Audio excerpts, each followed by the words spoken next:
In this video, I will be expanding on the events and topics found in the book Born a Crime by Trevor Noah. The setting of the book is in South Africa, 1980s to the early 2000s. In the book, many topics were mentioned, such as apartheid, religion, sports, and languages, which all played an important role in South African government, social economics, and culture. So let's go back to 1948, where apartheid began. South Africa, 1948. A country which has now been placed under apartheid by the descendants of Dutch colonists. Social classes were made, people were segregated, and strict laws were placed, such as the Immorality Act and the Prohibition of Mixed Marriage Act. People who were white were on top of the hierarchy with more rights than any other race. Next in line was colored, then black. The white race was separated from the other classes and was thought to be the superior race. This had gone on for 40 plus years, starting in 1948 and ending in 1994. Apartheid ended with the help of resistance movements led by strong civil rights activist figures such as Nelson Mandela. He was arrested in 1962, released in 1990, and started leading protests against apartheid since his release. Shortly after the end of apartheid, he was elected as the first president of South Africa. His time in office ran from 1994 to 1999. Like Nelson Mandela, there were many other civil rights activists who played important roles and were widely known for what they had done. One being MLK, or Martin Luther King Jr., who was widely known for his peaceful protests to end segregation in the United States. The segregation that took place in the United States was very similar to the events of apartheid in South Africa. Both caused a divide of people, the men and women with darker skin color to be treated worse than others, and only a lesser amount of resources and education being provided for those of the lower class. In 2001, the Christian population of South Africa was 80%. There were a variety of churches run by each class, such as a black church, mixed church, and white church. But how did 80% of the population become Christian?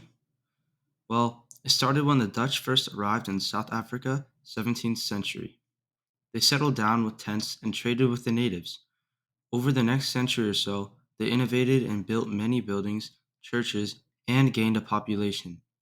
In the 19th century, that's when they first started to convert the natives. Christianity started to become more prevalent over the years, and South Africa stayed under Dutch control.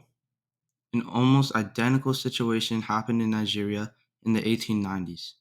The conversion of tribes in Nigeria was a big part of the book Things Fall Apart as Christianity started to spread rapidly among the people of the Igbo culture. The 19th century was the colonization era for Africa, where the Europeans occupied some land and started to rapidly grow, spreading their religion with them. This is how many African countries were colonized and converted by the Europeans, including South Africa and Nigeria. In South Africa, Afrikaans is one of the most used languages. It is a language used across a large part of Africa, with almost 90% of South Africans using the language. But it did not originate in Africa. It was primarily used by the Dutch in the 17th century, and just like religion, it spread when the Dutch arrived in Africa. English and Afrikaans are the only two languages that are Indo European and have become an official language in South Africa. In South Africa, sports play an important role in culture. The sports rugby, cricket, and football were the main sports played during apartheid because South Africa wasn't able to compete in any international tournaments.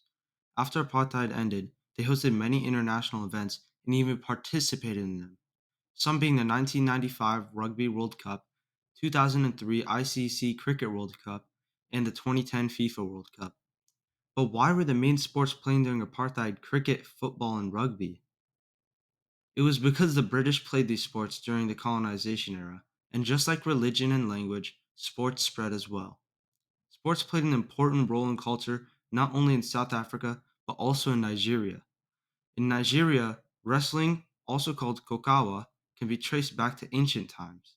The sport was a large tradition in rituals, celebrations, and more.